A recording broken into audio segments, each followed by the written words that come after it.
আসসালামু আলাইকুম, সবাই কেমন আছেন? আলহামদুলিল্লাহ, আমি ভালো আছি। সকালবেলা বাংলামতি ধানের বিচন নিয়ে যাচ্ছে লাগানোর জন্য। গ্রামের সকালটা এভাবেই শুরু হয়। রোদ উঠেছে, তাই মুরগির খোয়ারটা খুলে দিল মুরগিগুলো বের করার জন্য।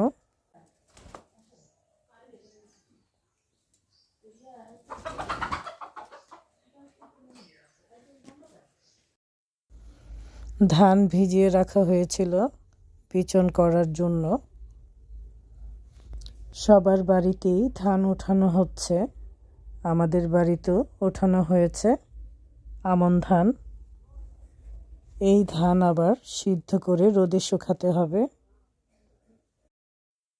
বাংলামতি বিচন করা হয়েছে, সেই বিচন নিয়ে সবাই মহাব্যস্ত। উঠানের মাঝখানে বলের মধ্যে বিচনটা ঢেলে দিয়েছে। সেই বিচন সবাই হাত দিয়ে ধরে ধরে দেখছিল। আমাদের কাবিল ভাই বিচনটা লাগানোর জন্য নিয়ে যাবে এখনই। গ্রামে না থাকলে এই মুহূর্তগুলো কেউ অনুভব করতে পারবে না। বাচ্চারা ঘুম থেকে উঠে রেডি হয়ে নিচে নামছে। এদিকে ধান নিয়ে যাওয়া হচ্ছে ভাঙানোর জন্য। ধানের বস্তাগুলো সব ভ্যানের মধ্যে উঠানো হচ্ছে।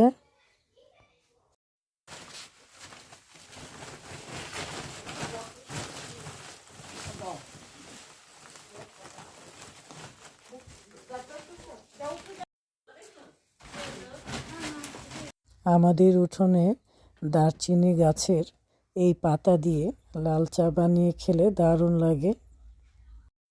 এখন সব মেয়েরা রান্নাঘরে চলে এসেছে নাস্তা বানানোর জন্য। কয়েক রকমের সবজি কেটে নেওয়া হচ্ছে রান্নার জন্য। সবজিটা বসিয়ে দেওয়া হয়েছে। গরম গরম রুটির সাথে এই সবজি খেতে কিন্তু দারুণ লাগে। ডিম ভাজা হয়েছে, ডিম সিদ্ধ করা হলো, রুটি বানানো হচ্ছে। গরম গরম রুটির সাথে নিরামিষ দিয়ে খেতে কিন্তু দারুণ লাগে। সকালের নাস্তার মধ্যে আরও বানানো হয়েছে খুদের ভাত, আমাদের সবার প্রিয়, আর গরম গরম চা। রোদ উঠেছে, তাই গোয়ালঘর থেকে গরুগুলো মাঠে নিয়ে যাচ্ছে।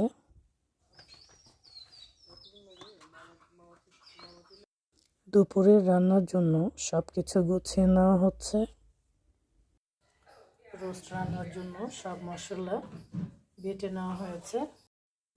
আজকে পোলাও রান্না করা হবে, সাথে মুরগির রোস্ট, বেগুন ভাজা, টিকিয়া, গরুর মাংস করা হবে। মাটির চুলায় রান্না করা হচ্ছে। মাটির চুলার রান্না অনেক মজা লাগে। দুপুরের আজান দিয়ে দিয়েছে, সবাই নামাজ পড়তে যাচ্ছে। বেগুনটা মশলা দিয়ে মাখিয়ে নেওয়া হচ্ছে। বেগুন ভাজার জন্য ফ্রাই প্যানে তেল দিয়ে দিচ্ছি।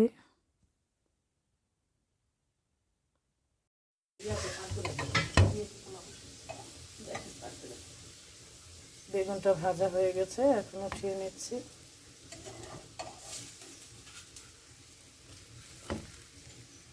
মুরগির রোস্ট রান্নার জন্য মশলাটা ভালো করে কষানো হচ্ছে।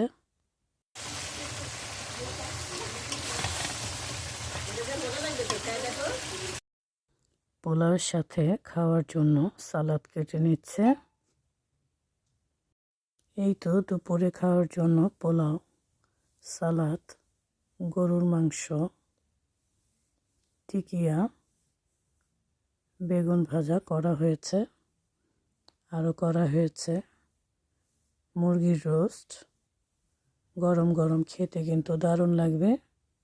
সবাই ভালো থাকবেন। আল্লাহ হাফেজ।